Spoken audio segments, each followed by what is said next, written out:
A Carta da Gastronomia Alentejana. Parte 5. Memória dos sabores do Mediterrâneo.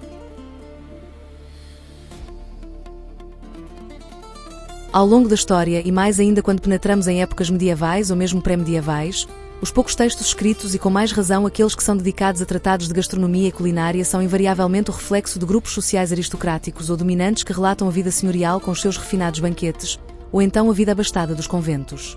Nas cidades islâmicas, sobretudo nas suas áreas palatinas, os hábitos alimentares seriam certamente os mesmos ou pelo menos muito parecidos na elaboração e consumo de suculentos assados e espetadas de borrego ou cabrito. As diferenças teríamos de procurá-las no refinamento dos serviços de mesa e sobretudo na utilização de novos géneros hortícolas e especiarias.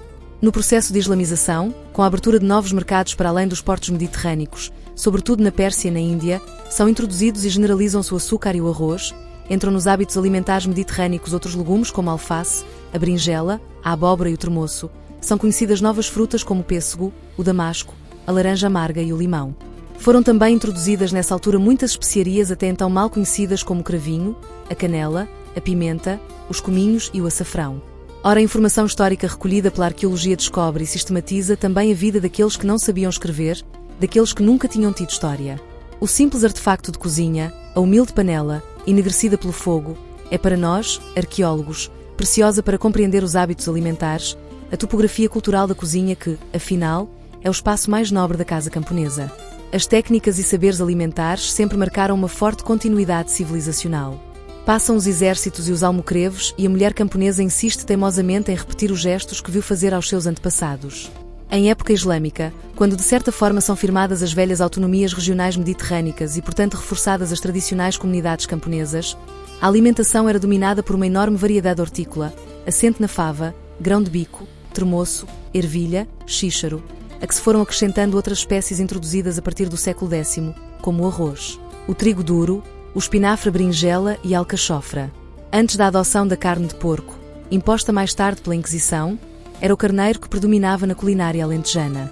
Sobretudo através dos ensopados, cozidos e guisados de todos os géneros, a carne de carneiro e borrego não só dominou os gostos e sabores no Alentejo e em todo o Mediterrâneo, como ainda hoje é o manjar mais apreciado e desejado nas festas e aniversários, nos casamentos e batizados, nas romarias e encontros festivos. Os tradicionais ensopados de borrego bem apurados e apaladados com hortelã e outras ervas aromáticas são a marca inimitável de saberes passados que de geração em geração atingiram o máximo requinte. Aqui para o sul, em todos os antigos países muçulmanos, no Alentejo e na Andaluzia. Nas cerimónias coletivas ou familiares é sempre servido o borrego. Ainda hoje, no Baixo Alentejo e na Serra Algarvia, nas festas de convívio dos rapazes, é uma cabeça de carneiro que marca os rituais da cumplicidade. Aliás, de forma muito mais geral, também nas festividades solsticiais de primavera, com raízes antigas nas comunidades cristãs do Mediterrâneo, é tradicionalmente sacrificado o anho ou borrego pascal. Em todo o Mediterrâneo, a oliveira, integrada na horta familiar, era plantada em associação com a videira e a figueira.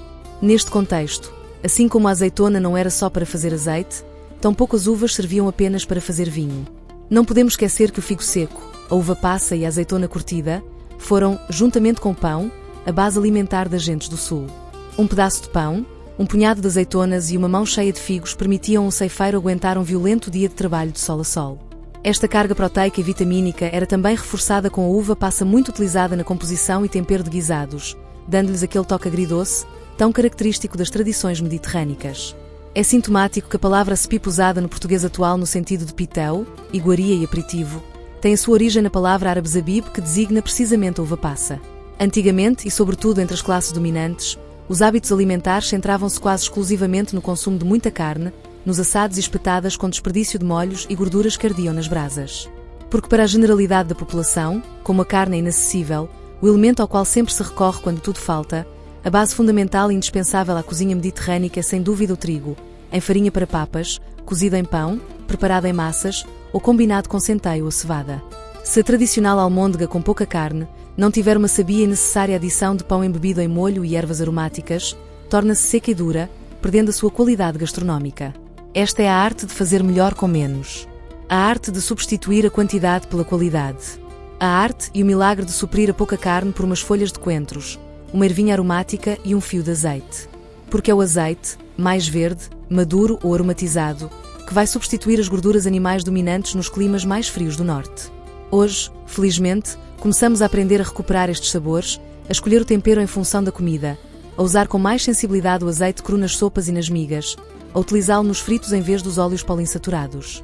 Tradicionalmente, o azeite era armazenado em potes de barro onde, muitas vezes, se mergulhavam enchidos, fumados, queijos ou frutos secos, o que, além de assim serem conservados, conferiam ao azeite novos gostos e sabores.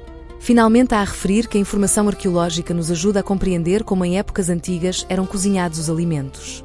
Que utensílios eram utilizados e de que maneira. Por exemplo, a proporção de panelas é enorme comparada com a das frigideiras. Este facto, aparentemente anódino, permite-nos comprovar que a sopa e o cozido eram alimentos habituais, ao contrário das frituras.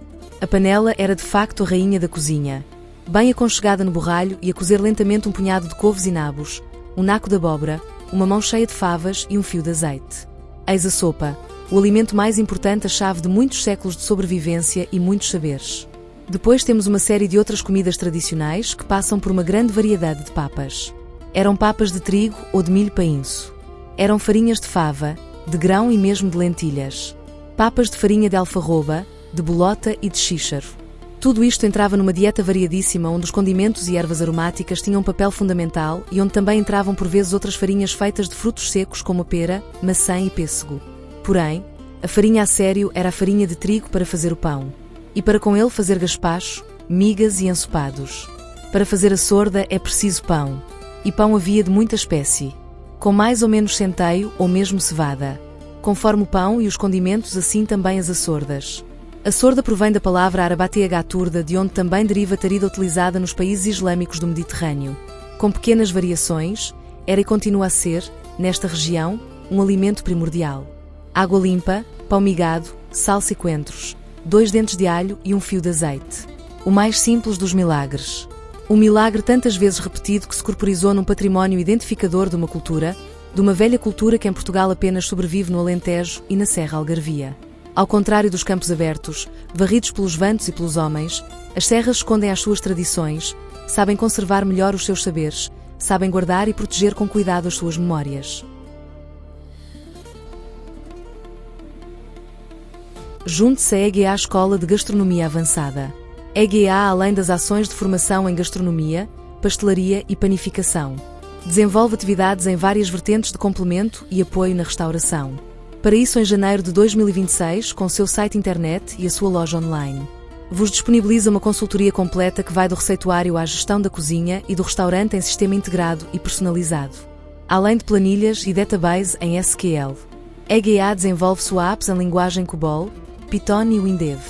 EGA resolve as lacunas existentes em sua empresa.